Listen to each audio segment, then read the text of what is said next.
السلام علیکم ورحمۃ اللہ وبرکاتہ نحمدہ ونصلی علی رسولہ الکریم۔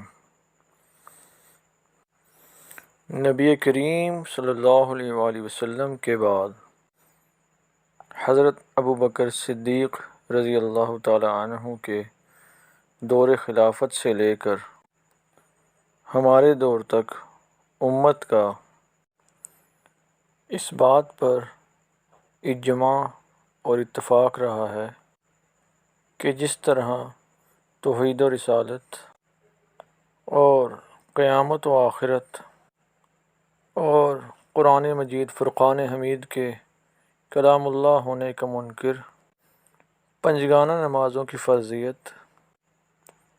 اور کعبہ کے قبلہ ہونے کا منکر مسلمان نہیں ہو سکتا، اسی طرح رسول اللہ صلی اللہ علیہ وآلہ وسلم کے بعد نبوت کا دعویٰ کرنے والا یا اس کے دعوے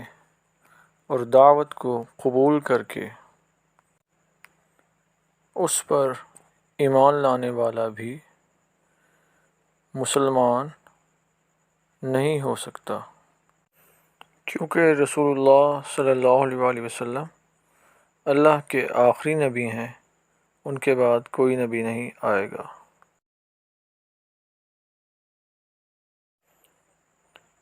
مسلمانوں کے مختلف مکاتب فکر اور مسالک کے علماء کے مابین اختلافات